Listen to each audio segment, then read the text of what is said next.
continuación yo voy a hablar de alimentación en el anciano, ya que es el tema del Día Nacional de la Nutrición y ya que es tan importante este aspecto como que no es el único día que se dedica a esta población. Quiero recordar que el año pasado, el 2012, o el 2011, no recuerdo muy bien, lo dedicaron a lo que era el establecimiento de hábitos, la transmisión de buenos hábitos alimentarios de los ancianos a los nietos. Un poco haciendo hincapié en el hecho de que los padres, hoy por hoy, padres de las generaciones actuales en edad de ser padres, tienen menos tiempo y por tanto pueden dedicar menos tiempo para cocinar, menos tiempo para educar, menos tiempo para instaurar buenos hábitos alimentarios, como he dicho Carlos antes, que veíamos que son las generaciones o las poblaciones de edad más avanzada las que de alguna forma están hoy por hoy controlando.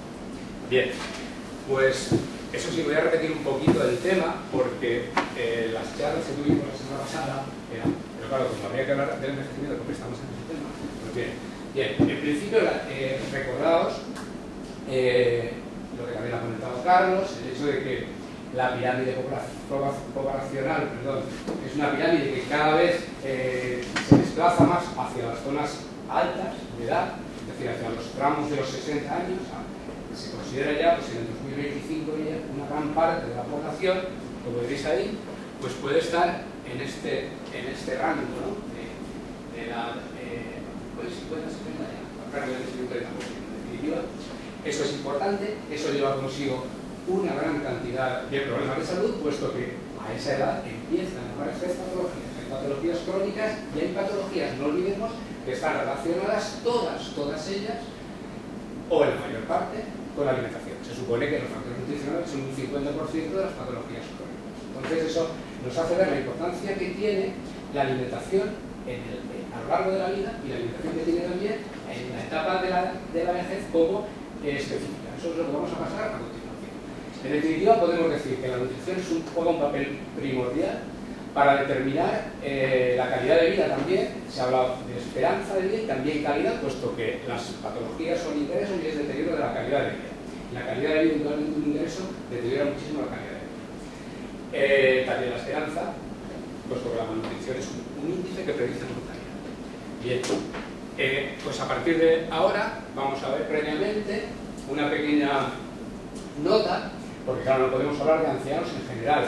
Hoy por hoy, a partir de los 65 años, se abren diferentes etapas de la vida que pueden dar lugar a personas de una senectud más o menos temprana o refiere que no tiene por qué ser, no tiene por qué tener el aspecto senil en sentido peyorativo, con todo el deterioro que eso conlleva, sino todo lo contrario, pueden ser personas perfectamente en la mejor etapa de su vida, indudablemente en cuanto a factores pues, de tipo psicológico, en cuanto a factores de tipo y por tanto de salud, incluso si se han cuidado, hay gente que debe hacer ejercicio y por el contrario tenemos gente pues, muy deteriorada. Entonces podríamos hacer tres grupos. Uno de 65 hasta los 75 más o menos serían los que se llaman ancianos jóvenes, en general gozan de buena salud. Hasta los 85 ya tenemos el anciano mayor. Es el anciano que va progresivamente deteriorándose y aparece inválido. Ya es el anciano frágil que llamamos. Y a partir de los 85 ya es cuando vemos ancianos muy dependientes con mucha incapacidad que tienen una problemática muy compleja en cuanto a tratamiento, pues, que requieren muchos cuidados. La nutrición es un cuidado muy importante y por tanto tenemos que hacer hincapié y tenemos que dedicarnos todo lo que podamos a este grupo. Todos son importantes. Por supuesto, decir que esto es una mera clasificación, es decir, es algo arbitrario. Indudablemente habrán personas de 85 años que estarán a lo mejor en perfecto estado y otras de 65 que no lo estarán. Bien, pues vamos a ver las características del envejecimiento en cuanto a que se producen cambios de todo tipo. Empezamos por los cambios que sufre el propio organismo, pero también hay otros cambios que son del ambiente, del entorno social, del entorno de los sentimientos, que de alguna forma condicionan mucho el estado del anciano y de alguna forma la nutrición, porque no olvidemos que el estado nutrición siempre van asociados, en este caso más. En principio, podemos decir que hay en ancianos se da una pérdida de masa magra. Estamos hablando de masa magra, sería masa no grasa. Nosotros hablamos de masa magra cuando es la masa libre de grasa. Es una forma de hablar técnica. En definitiva, lo que querría decir es que está aumentando, en ese caso, si se pierde masa magra, está aumentando la grasa. ¿Vale? Eso tiene una importancia, y bueno, ¿y qué es lo que se pierde realmente? Pues se pierde tejido, se pierde músculo, se pierde tejido tisular, se pierden estructuras fundamentales para nuestro cuerpo y para nuestras funciones. Por tanto, disminuye el metabolismo basal al disminuir esa masa celular. También, claro, al disminuir, digamos que la masa muscular, disminuye lo celular, disminuye la sensibilidad a la insulina, puede ser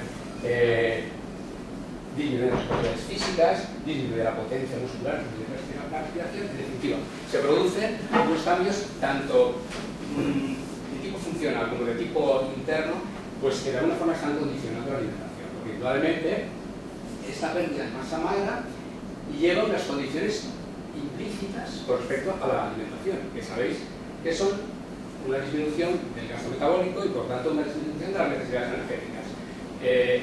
No tenemos tejido metabólico propiamente, no tenemos tanto tejido metabólico, por tanto no necesitamos tanta energía.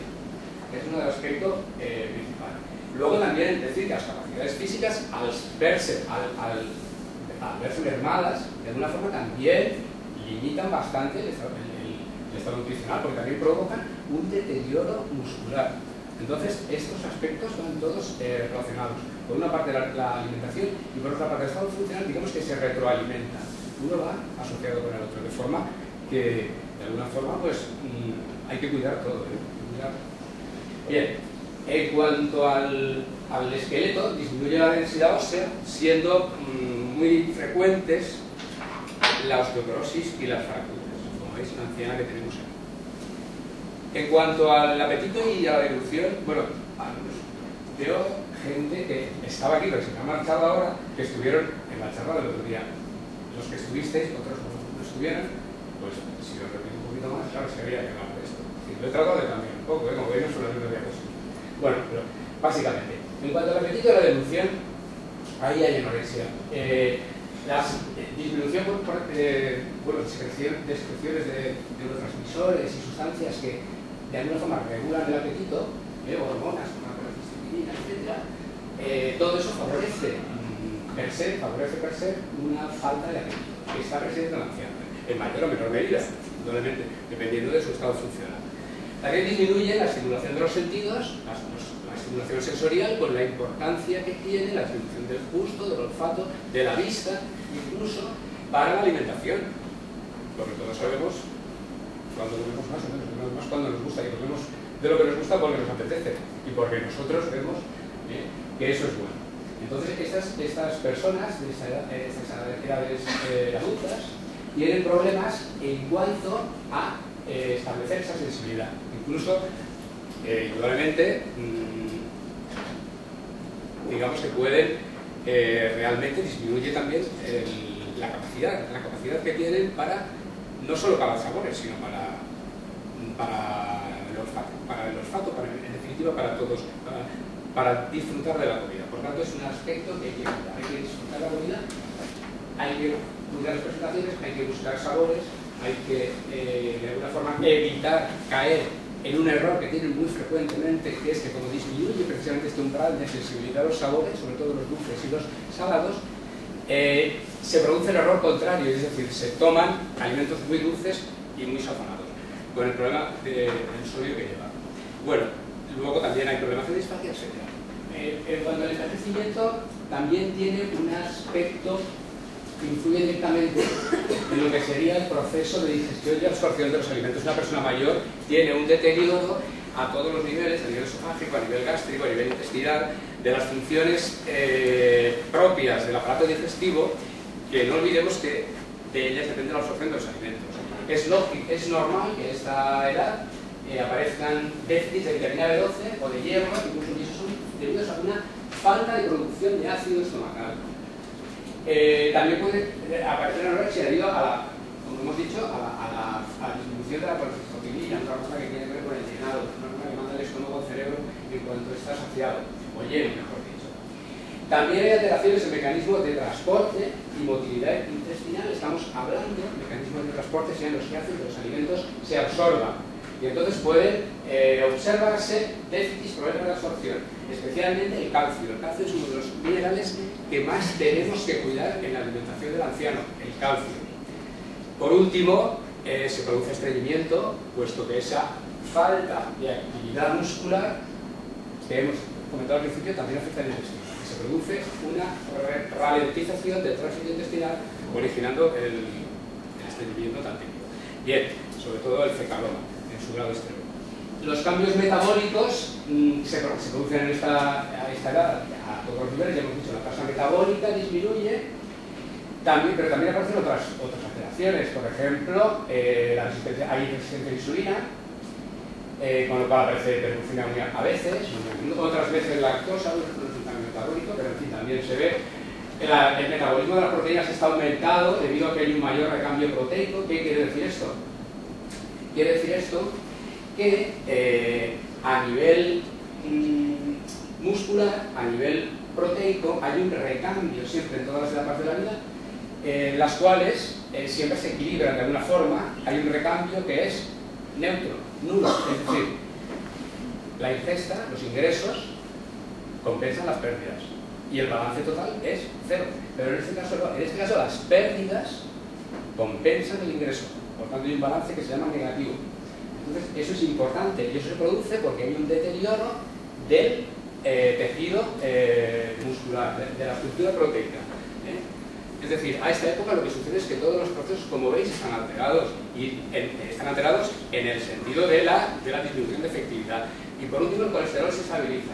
No es necesario, a no ser que un anciano tenga una patología cardíaca, hacer mucho hincapié en esto.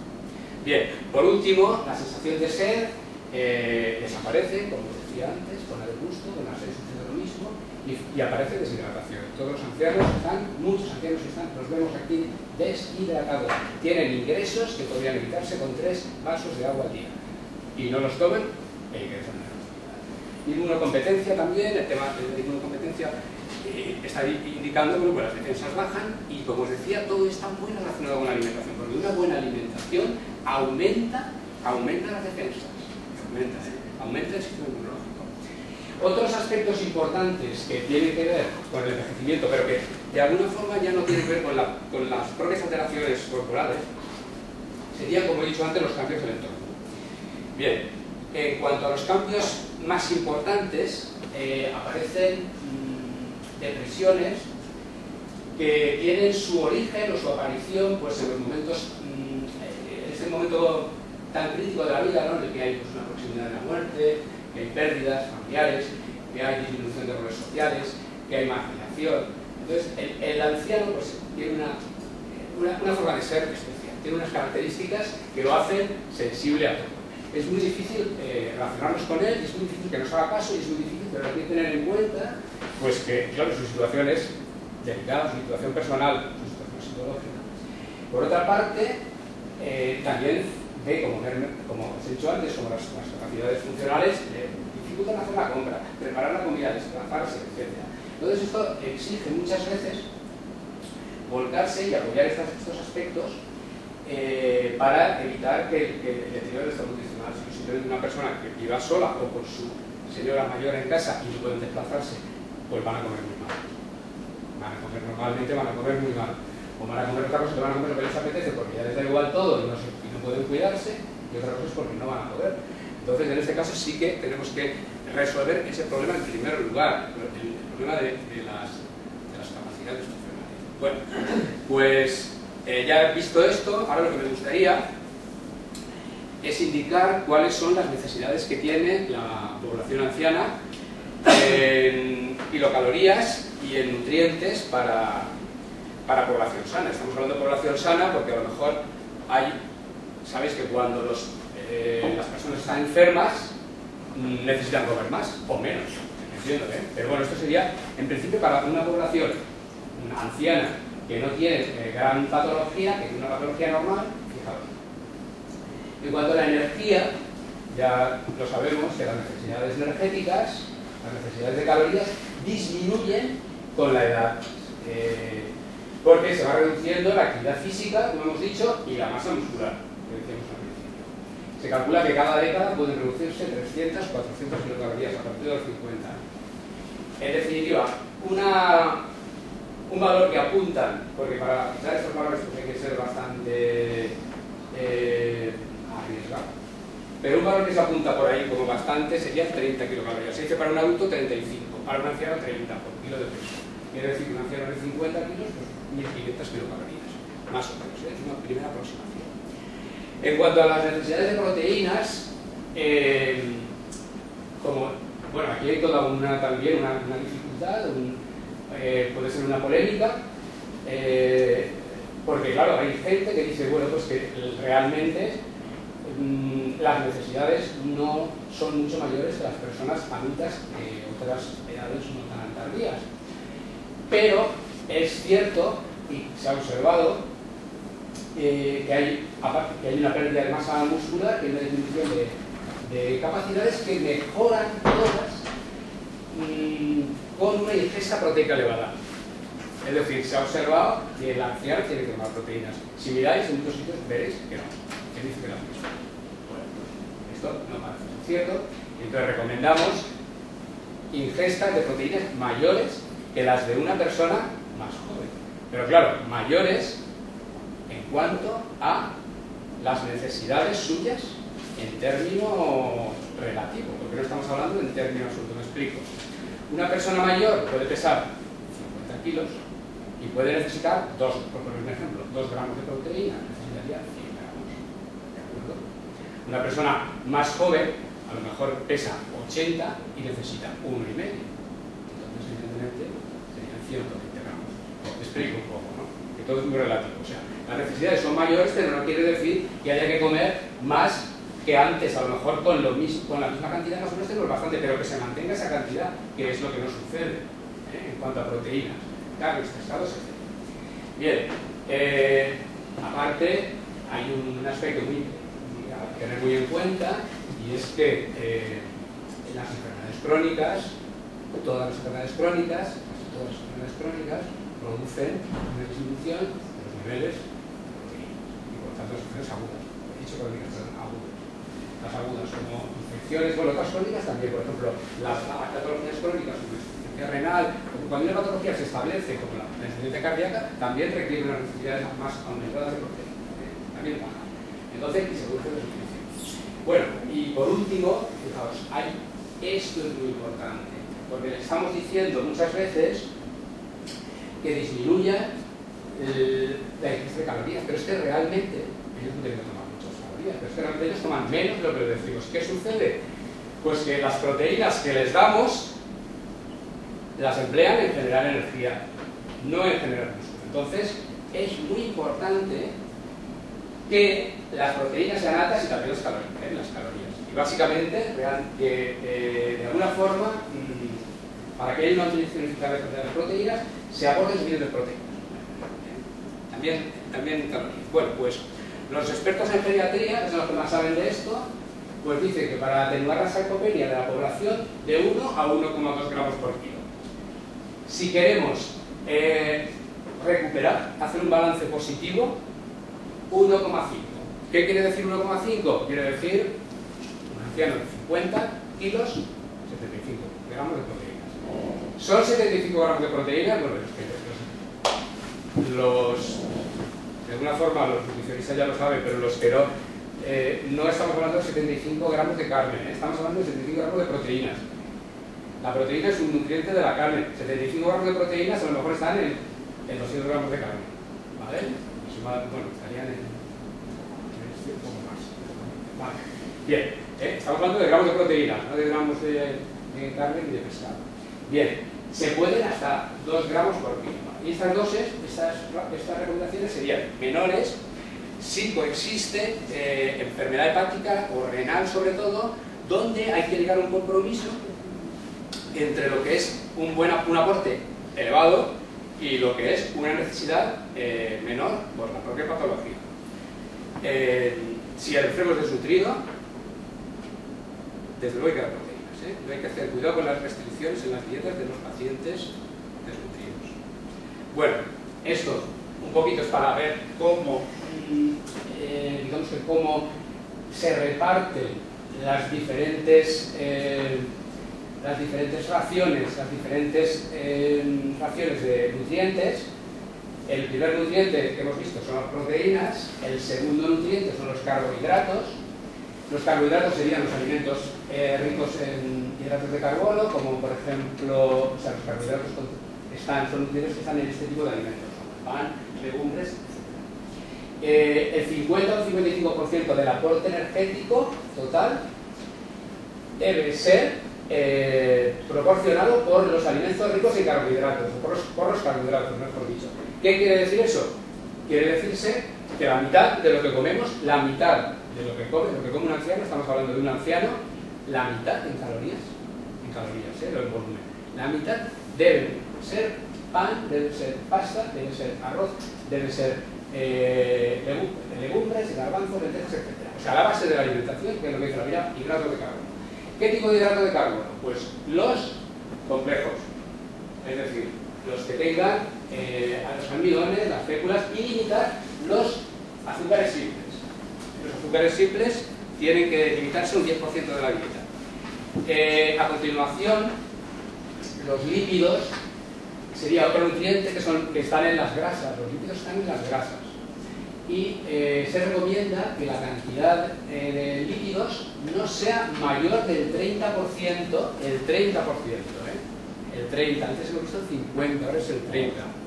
Eso quiere decir que básicamente lípidos hay que tomar, pero en menos cantidad. Una cuarta parte, por decirlo de alguna forma. Vale, un poquito más de una cuarta parte. Hay que tener en cuenta que los lípidos son los alimentos que más calorías tienen por gramo de peso. Por tanto, en poquito volumen tenemos muchas calorías. Luego esto no supone que haya un gran volumen de grasas, un gran volumen de lípidos en la dieta. Supone una cantidad razonable. Pueden ser 4 o 5 cucharadas soperas de aceite o el equivalente en otros alimentos grasos. Pero no. Deben evitar, como a cualquier edad, las grasas saturadas y las trans. Y debe favorecerse las monoinsaturadas y los omega 3. Estos son tipos de grasas. Las monoinsaturadas estarían sobre todo en el aceite de oliva. Los omega 3, los pescados azules y frutos secos. ¿Vale?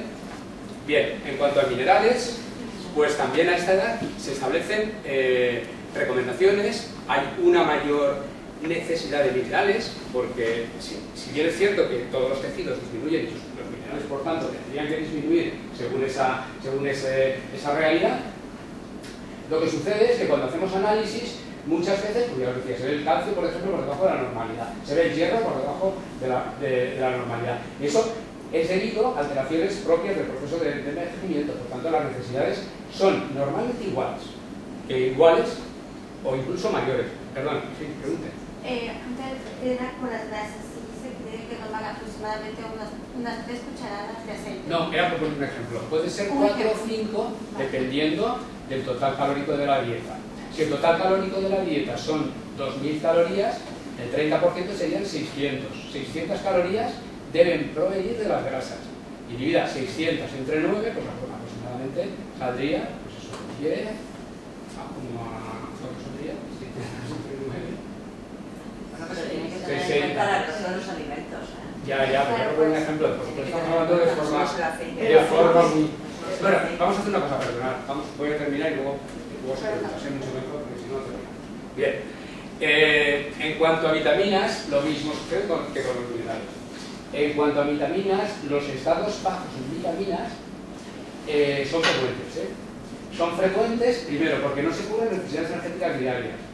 El hecho de que no se cubran las necesidades energéticas supone que no se toma un volumen suficiente de alimentos. Y no hay que olvidar que las vitaminas están en los alimentos, por tanto, esos alimentos vehiculan las vitaminas y de alguna forma pues, se ven disminuidos en esta situación y por tanto aparecen problemas también en cuanto a cobertura vitamínica. No obstante, la suplementación térmica solo en casos justificados, que los hay, pero solamente están indicados en esos casos. En el resto de casos pueden perfectamente comer alimentos ricos en minerales y vitaminas. Bueno, pues para que veáis, se han establecido para los grupos de edad mayores de 60 años, se han establecido dos recomendaciones, para hombres y para mujeres. Una de 60 a 70 y otra más de 70. No hay grupos de más edad. Las recomendaciones, como veis, son iguales, casi todas, pero es menor. La tiamina es la única que disminuye, lo demás es todo igual o incluso mayor. Igual o incluso mayor, que quiere decir, como os he dicho antes, quiere decir que son mayores. Son mayores siempre, porque hay menos masa y entonces eso indica que las necesidades serían mayores. Pero bueno, fijaos, lo que es importante es lo que más claro. ¿Qué es importante? Pues que tienen que tomar las necesidades mayores de la vitamina C. Ahí es que hay una diferencia de 10 microgramos en cuanto tanto hombres como mujeres. La vitamina D, ya hay una diferencia de 2,5 a 5, o sea, casi el doble. A partir de los 70 años, casi el doble de vitamina D, tanto en hombres como en mujeres. El calcio, que sube de 900 a 1000, tanto en mujeres no, porque en mujeres ya se da la recomendación previa para los 50, y las necesidades de hierro y zinc hay que vigilar. Las necesidades de hierro y zinc normalmente van muy disminuidas, puesto que van asociadas siempre al consumo de alimentos proteicos. Y el consumo de alimentos proteicos es el caballo de batalla de las personas mayores. Es por donde más problemas tienen. Y como veis, eso no les beneficia en nada, puesto que las necesidades de proteínas son mayores. Entonces, entramos en una situación de, digamos que de choque, en la cual pues aparecen unas necesidades mucho mayores y una realidad, que es lo que comen, que es menor. Entonces, eso sería a partir de los 60 años, dos grupos de edad. Bien, en cuanto a, como os decía, hay otras vitaminas, aparte de la edad y el calcio, aparte de la vitamina D, perdón, y el calcio que os he dicho, también la C es importante, la E incluso, la B6, la 12 y el fólico, que están relacionados con la homocisteína y los problemas que tienen de depresión, coronarias y tal, y se observan valores bajos, pueden observarse en el ácido. Que sepáis que todas estas vitaminas tienen una fuente alimentaria muy importante, que no es necesario recurrir a la suplementación, excepto casos muy concretos. Cuando se da suplementación siempre es porque hay problemas o bien de desnutrición, una desnutrición muy marcada, pero siempre en ese caso recomienda que coman, o un problema de otra índole, como puede ser un fármaco, como puede ser que hace que la vitamina en sí se vea afectada por algún problema metabólico o disminuida, o hay fármacos que son antivitamina, hay alimentos que también no son. Bien, por último, la ingesta de agua. La ingesta de agua se recomienda 1 mililitro por kilogramo. Y en caso de necesidades aumentadas, como puede ser fiebre, diarrea, etc., podría llegar hasta 1,5. Por tanto, una persona que, como en el caso que hemos puesto antes, de 50, que necesita 1500 calorías, necesita 1500 mililitros de agua, 1,5 litros de agua. Ahí está incluida, estamos hablando del agua, del líquido en general, no solo de la bebida, sino también de los alimentos. Bien. En cuanto al consumo de fibra, tan importante para evitar el estreñimiento, que es muy prevalente y muy fastidioso a esta edad, pues sería muy importante incluir 30 gramos de fibra al día, 25. La misma recomendación es que para la gente joven, 30 gramos de fibra supone comer mucha fruta y mucha verdura, sobre todo mucha verdura y muchos cereales integrales. Si no, no se llega. Con una ensalada al día no llegas. Como siempre, esta cantidad puede ser menor si existe algún problema de tipo gastrointestinal o hay, en cuyo caso pues puede ser una oclusión o algo, pues tendríamos que también es frecuente, tendríamos que limitar la fibra o un problema intestinal o una patología grave. Bueno, pues fijaos, estos son todas las recomendaciones que se dan. Ya hemos visto las recomendaciones y hemos visto un poco lo que es el estado fisiológico y los requerimientos que tiene. Bien, pues además de esto, hay dos aspectos que van con la edad, van asociados con la edad y con el estado nutricional, que es la pluripatología. Indudablemente una buena alimentación reduciría la pluripatología, o de alguna forma la mantendría en unos niveles más aceptables. Y la polifarmacia, que tiene que ver también con la pluripatología, pues influye negativamente. Todos sabemos la cantidad de fármacos que son agresivos, nosotros vamos a los ancianos, no comen en su mayor parte y no tenemos los efectos secundarios secundarios de los fármacos y pues muchísimos limitan el apetito. También la digestión, también influyen sobre la digestión, sobre la absorción, como hemos dicho, y sobre la utilización de los nutrientes. La patología, una patología de tipo neurológico, pues claro, te afecta, suele producir una dificultad para tragar, suele producir una limitación de la capacidad para alimentarse. Entonces, desde ese punto de vista, se recomienda que todos los ancianos, crónicos, enfermos, mayores, todos en general, pero más estos, tengan una valoración nutricional específica dentro de su valoración clínica. Ya no hablamos de valoración clínica, puesto que no es solamente la clínica lo que determina la salud de un anciano, sino que es también son los problemas sociales y los problemas psicológicos. Por tanto, la valoración integral aborda también esas áreas. Aborda el área psicológica y aborda el área social. Y dentro de probablemente la física, pues estaría la valoración nutricional. El objetivo, elaborar un plan terapéutico de cuidado y seguimiento, que podemos decirle, debe comer esto o le recomendamos que no coma esto. En cuanto a la valoración, pues los objetivos serían determinar las situaciones de riesgo. Si un anciano está en una patología o está en una situación de desnutrición, pues es importante. La situación de riesgo para la malnutrición, pues un anciano que no coma suficiente, que tenga anorexia, que tenga disfagia.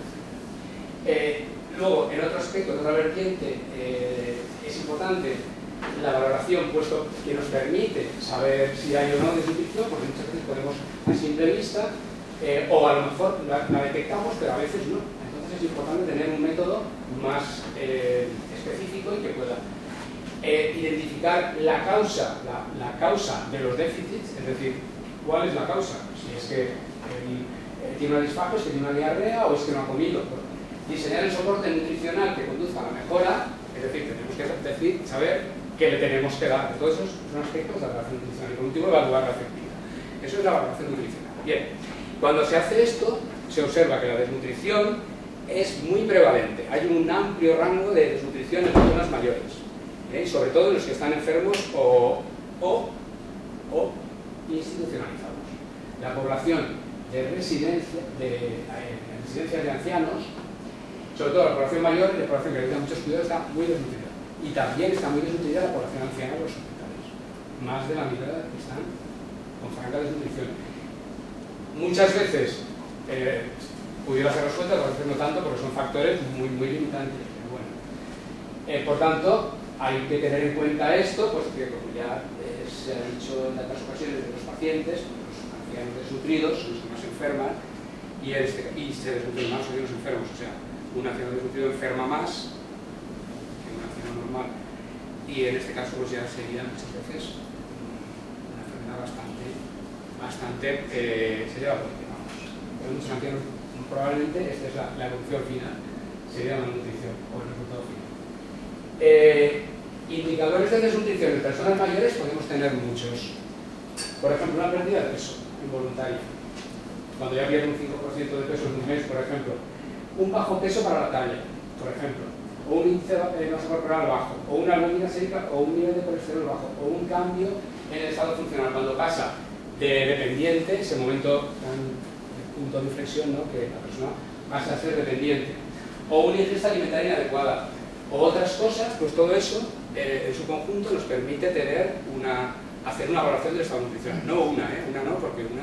Bien, entre las causas de desnutrición, resumiendo un poquito todo, son de tres tipos. La primera tiene que ver con la ingesta, probablemente con la ingesta, por ejemplo, son los ayunos repetidos, por pruebas, por laboratorio, por ingresos en hospital, las dietas restrictivas, cuidado con las dietas restrictivas para tratar patologías crónicas en ancianos, la falta de apetito, la pérdida de todo lo que hemos visto, la alteración del gusto, de evolución, incluso la religión.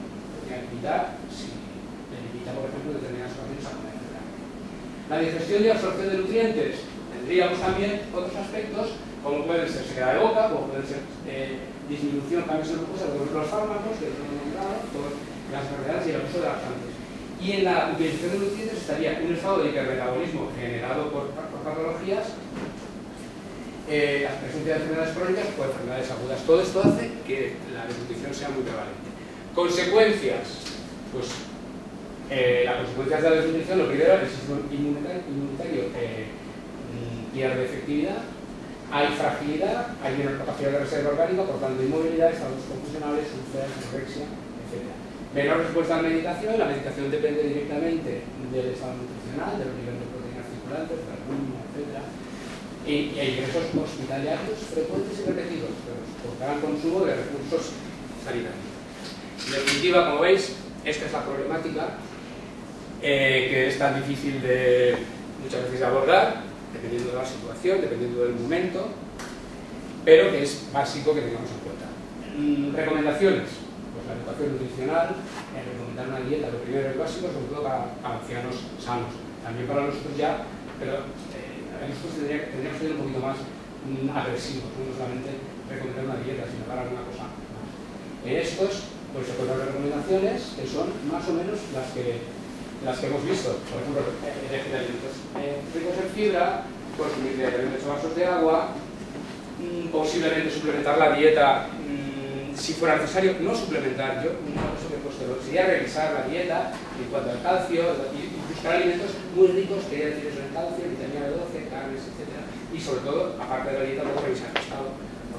Entonces aparece una pirámide que ya está en la contigua, pero bueno, por poner otra distinta, que indica 8 vasos de líquido al día, como os decía, hidratos de carbono, 6 raciones, que es el más importante, frutas, verduras, lácteos, carnes, pescados, 3 raciones de lácteos por el calcio, 2 raciones de carnes o pescados, incluidas legumbres, frutos secos, partidario de esto, pero bueno, carnes o pescados, vamos a quedar con carnes y pescados, no con extras, vamos a quedar con este grupo, 2 raciones al día, mínimo. Suplementos de calcio si fuera necesario, y grasas, aceites y dulces limitado. Grasas son necesarias. Grasas hay que tomar todos los días, como os he dicho, de 5 a 6 cucharadas o 3 de aceite, o su equivalente, no tan grasas necesarias. Bien, eso sería todo. La fibra, desde luego, sí tiene que estar presente, y aquí, otra cosa con la que no estoy de acuerdo, pero bueno, es una que se ha usado mucho, digamos que identifica los alimentos con círculo como ricos en grasa y los en triángulo como ricos en azúcares, lo cual no tiene mucha razón de ser, pues porque grasas hay que utilizarlas todas las pirámides, no hay ninguna pirámide que sea correcta, porque no nos guiemos con esto. Simplemente es decir que hay bastantes necesidades de grasas y bastantes necesidades y pocas necesidades de azúcares. Y por último, ya los pasos, digamos, las intervenciones que nosotros podemos hacer, pues la primera es investigar los hábitos alimentarios erróneos, que tienen muchas veces por desconocimiento y otras por mala interpretación, y corregirlos. Si por alguna razón se elimina un grupo, pues hay que buscar suplementación. Lo digo porque un paciente que no pueda tomar lácteos por cualquier motivo, hay que buscar la suplementación de calcio. Desmentir falsas ideas tópicas, que hay muchísimas en la alimentación. Solucionar situaciones que impidan al anciano cubrir sus necesidades dietéticas, como por ejemplo, si no puede masticar, porque recurrimos a dieta blanda, triturada, si hay disfagia, pastosa, etc.